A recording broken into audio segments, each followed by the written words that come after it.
and welcome to our final lesson in Unit 3 on the legacy of World War I. Let's look and see the impact that World War I had on America and on the world. Starting with this man right here, President Woodrow Wilson. Woodrow Wilson, after the war, came up with his 14 points.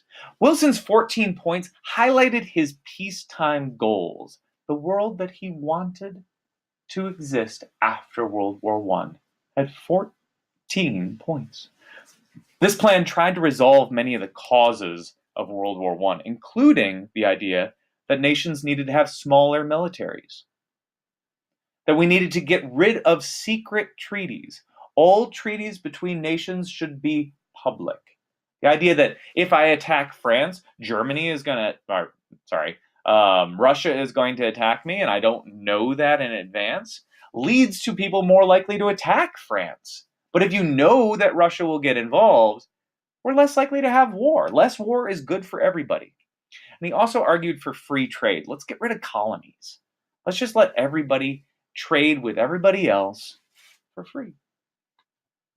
Wilson's 14th point, however, was his greatest focus. The 14th of his points focused on the creation of an institution, an association of nations, that would peacefully end all international disputes.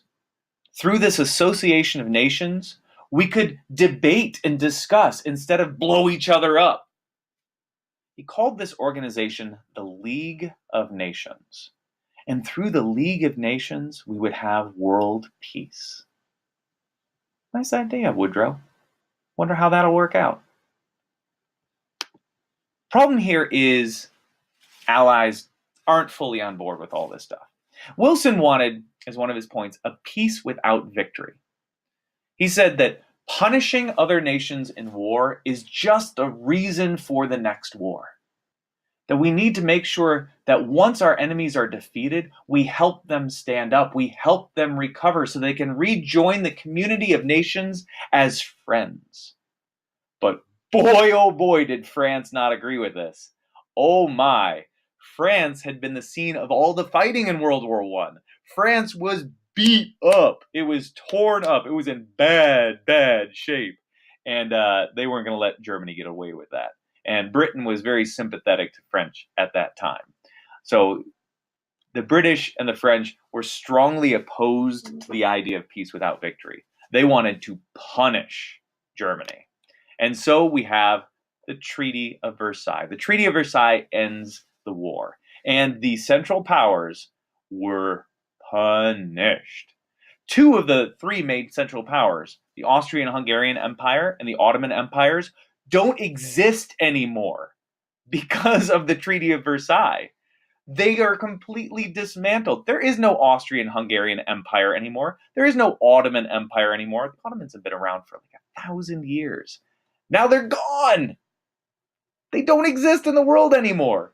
That was a result of World War I. They were dismantled and other nations were created from them. Oop. Guess we can't look at that map.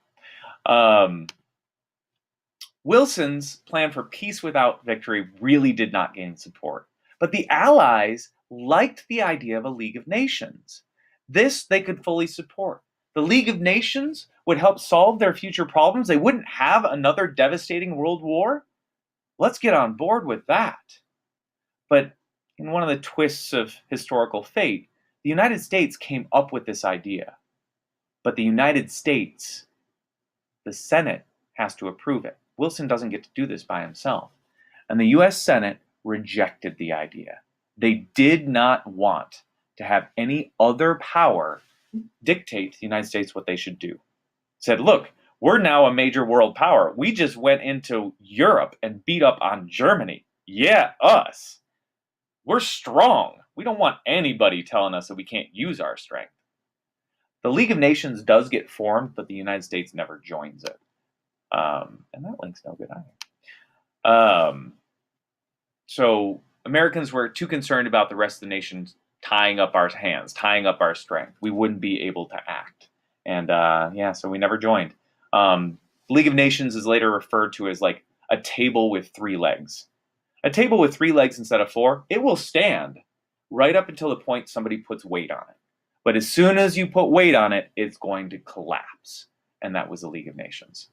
It stood up until it was pressured, and then it fell apart. All right, longing for normalcy. In the post-war years, the United States had some bumps. We had some issues.